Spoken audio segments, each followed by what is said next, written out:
Bonjour, je suis Philippe Massoubre pour le blog Utips. J'aimerais vous parler aujourd'hui des choix de financement possibles des investissements.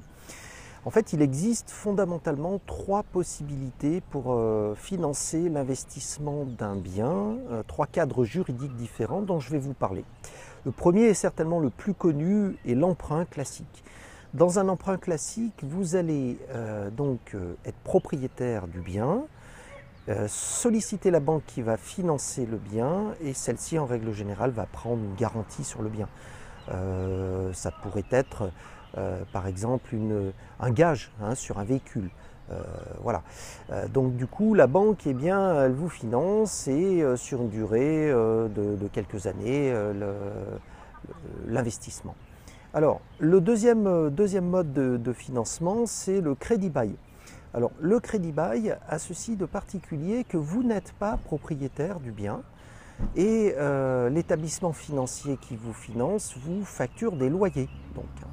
Et ces loyers, ils sont finalement représentatifs de la part d'amortissement de la valeur du bien et de la part des frais financiers que perçoit la banque. En réalité, il s'agit ni plus ni moins que d'une mensualité d'emprunt qui ne s'appelle pas comme ça. Mais avec une nuance toutefois, puisque comme je le précisais tout à l'heure, en crédit bail, vous n'êtes pas propriétaire du bien. Mais à tout moment, vous avez la possibilité de vous rendre propriétaire du bien et donc d'exercer ce droit qui contractuellement vous est acquis. C'est-à-dire que sans aucune formalité, vous exercez votre option de rachat selon une valeur qui est prédéterminée contractuellement. Troisième mode de financement que l'on voit aussi de plus en plus pour diverses raisons que je vais vous exposer, c'est la location pure. Alors là, en fait, cette location pure, vous n'êtes jamais propriétaire du bien pendant la durée du contrat. Et vous pouvez le devenir si cette location pure prévoit une option d'achat au terme du contrat. Donc là on parle de LOA, de location avec option d'achat.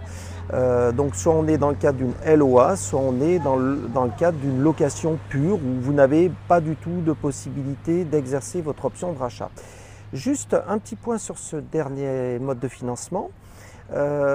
Pour les pays latins, la France notamment, le fait de ne pas être propriétaire d'un investissement, par exemple d'une voiture, peut a priori être un petit peu à contre-courant culturel. Mais en réalité, on s'aperçoit que souvent la location pure est financièrement très avantageuse parce que le propriétaire en fait, du bien est en réalité l'établissement financier et lui, du coup, sachant que ce bien lui appartient, va pouvoir au terme du contrat, revendre le bien sur un marché d'occasion.